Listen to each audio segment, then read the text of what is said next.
नमस्कार साथियों, मैं हूं अंग्रेज पटेल। आप सभी का स्वागत है हमारे यूट्यूब चैनल पर। साथियों, आज हम बात करने वाले हैं मॉलिक्यूलर बायोलॉजी के एक टॉपिक हर्शे और चेज के प्रयोग के बारे में। हर्शे और चेज ने क्या एक्सपेरिमेंट किया था। तो साथियों, जो इनका जो एक्सपेरिमेंट था वो डीएनए को जेनेटिक मटेरियल मानने या ना मानने के ऊपर था। इन्होंने सबसे पहले हमको ये बताया था कि डीएनए ही जेनेटिक मटेरियल के रूप में कार्य करता है। तो साथियों, आइए हम इसको और डिटेल से जान लेते हैं। साथियों,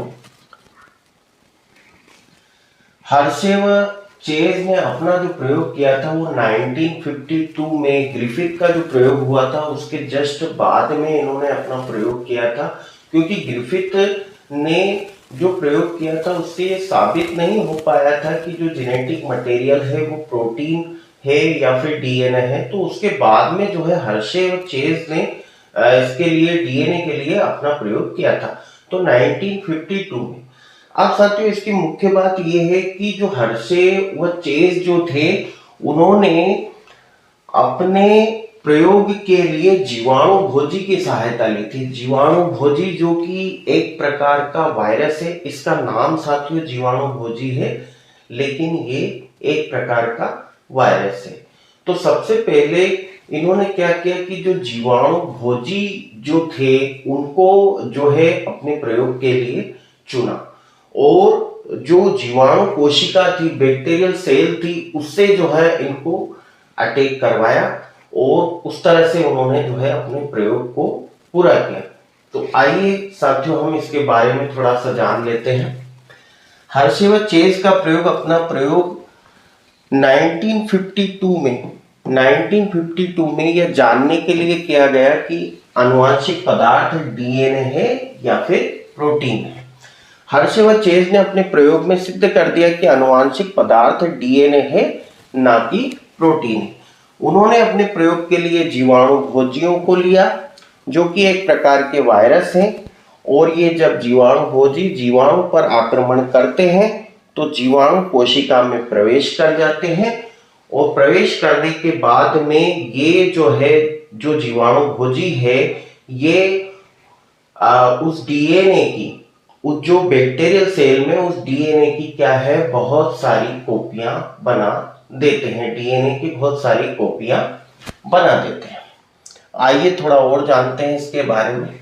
साथियों, जो हर्शे व जो चेज है उन्होंने अपने प्रयोग के लिए जीवाणु भोजी के लिए उन्होंने इसको एक रेडियो एक्टिव पदार्थ जिसको कि P32 के नाम से जानते हैं, इसका प्रयोग किया, और S35, ये दोनों का प्रयोग इन्होंने अपने प्रयोग में किया। तो सबसे पहले हर्शे व चेज के प्रयोग ने कुछ जीवाणु भोजियों को P32 रेडियो एक्टिव माध्यम में उगाया, जिससे उन जीवाणु भोजियों का डीएनए P32 से क्या हो गया, अंकित हो गया, यानी कि उससे लेबल्ड हो गया। क्योंकि डीएनए में फास्फोरस पाया जाता है। साथियों, डीएनए में क्या पाया जाता है, फास्फोरस पाया जाता है, लेकिन जीवाणु भोजियों का प्रोटीन कोड P32 से अंकित नहीं हुआ, क्योंकि जो प्रोटीन है, प्रोटीन जो कोट होता है उसमें साथियों सल्फर पाया जाता है, उसमें फास्फोरस नहीं पाया जाता है। तो P32 से तो क्या हो गया, डीएनए जो जेनेटिक मटेरियल था वो लेबल्ड हो गया, क्योंकि प्रोटीन में फास्फोरस नहीं पाया जाता है। अब दूसरी कंडीशन में इन्होंने क्या बताया कि इसके बाद हर्शे व चेज का जो प्रयोग था ने कुछ जीवाणु भोजियों को S35 रेडियोधर्मी माध्यम में वृद्धि करवाया। इसके बाद में इन्होंने एक और दूसरा जो रेडियो एक्टिव पदार्थ लिया, जिसको हम S35 के नाम से जानते हैं। S35 जो रेडियो एक्टिव पदार्थ था उसमें जो है, उससे जो प्रोटीन कोड था वो उससे क्या हो गया, अंकित हो गया या लेबल्ड हो गया, क्योंकि प्रोटीन में सल्फर पाया जाता है। साथियों प्रोटीन में सल्फर पाया जाता है और डीएनए में फास्फोरस पाया जाता है। तो प्रोटीन में जो सल्फर पाया जाता है, सल्फर से क्या हो गया, सल्फर इसमें पाया जाता है, तो ये जो S35 है इससे तो क्या हो गया, प्रोटीन का कोट जो है लेबल्ड हो गया, और जो P32 था उससे जो है डीएनए लेबल्ड हो गया। साथियों अब जो है इसको हम एक डायग्राम की सहायता से यहाँ पर समझ लेते हैं। यहाँ पर हमने ये कुछ जीवाणु भोजी लिए हैं, कुछ यहाँ पर हमने जो है जीवाणु भोजी लिए हैं, तो इनको देख लेते हैं। यहाँ पर ये एक जीवाणु भोजी है और ये दूसरे जीवाणु भोजी। हमने ये 2 बार प्रयोग किया। सबसे पहले जो हर्शे और चेज थे, इन्होंने यहाँ पर जो जीवाणु भोजी है इसको जो है किससे लेबल्ड करवाया, यहाँ पर इन्होंने इसको जो है S35 से इसको क्या है लेबल्ड कराया, और इसको किससे कराया, P32 से। ठीक है, तो ये तो क्या हो गया साथियों, S35 हो गया, और ये यहाँ पर जो हो गया P32।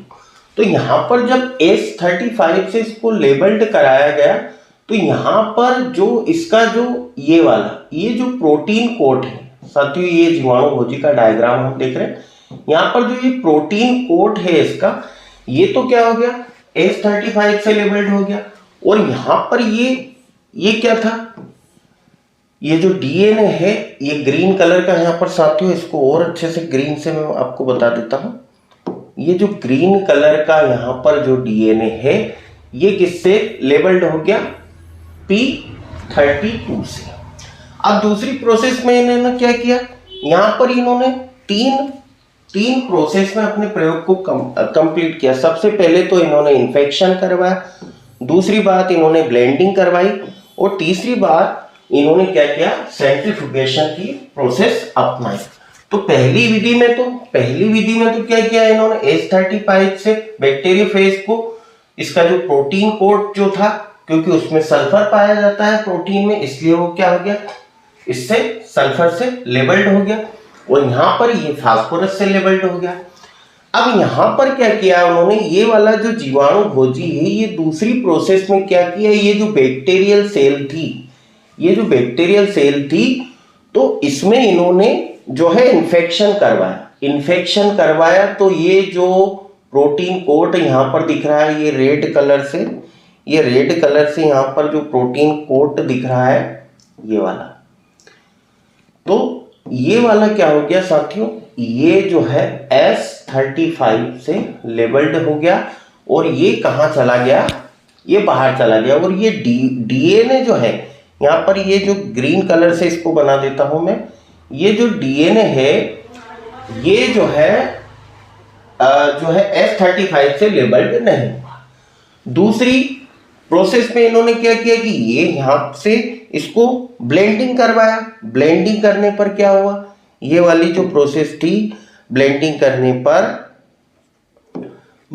करने पर ये जो जेनेटिक मटेरियल था ये क्या हो गया साथियों, ये जो जेनेटिक मटेरियल यहाँ पर था ये क्या हो गया, ये यहाँ पर ब्लेंडिंग करवाने पर हम देखें साथियों, अगर हम ब्लेंडिंग करवाते हैं तो हम उसमें घुमाने की प्रोसेस करते हैं।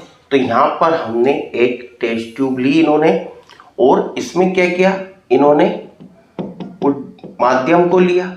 तो ब्लेंडिंग करवाने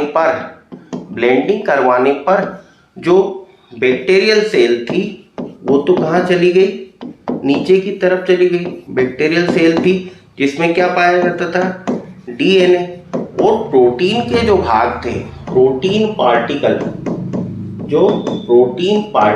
थे वो कहाँ रह गए, नीचे की तरफ रह गए। प्रोटीन पार्टिकल कहाँ रह गए, नीचे की तरफ। अब तीसरी विधि में क्या किया इन्होंने, सेंट्रीफ्यूगेशन, इसको फिर से रोटेट किया। तो फिर यहाँ पर क्या हुआ, ये जो बैक्टीरियल सेल था, ये जो डीएनए वाला भाग था ये तो कहाँ रह गया, नीचे रह गया, और ये प्रोटीन वाला जो भाग था वो कहाँ आ गया, ऊपर की ओर रह गया। तो इसमें क्या हो गया, ये तो किससे था, ये जो है S35 से लेबल्ड था, और ये किससे लेबल्ड था, P32 से।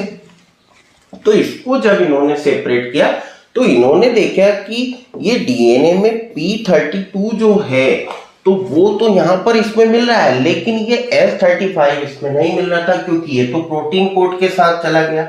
तो साथियों यहां पर ये दोनों प्रोसेस जब इन्होंने बताई तो इससे इस प्रयोग से यह सिद्ध हो गया कि जो जेनेटिक मटेरियल है वो डीएनए है, क्योंकि डीएनए ही एक कोशिका से दूसरी कोशिका में क्या हो रहा था, ट्रांसफर हो रहा था, क्योंकि उसको हमने P32 से हमने क्या कर दिया था, उसको P32 से हमने उसको लेबल्ड कर दिया था।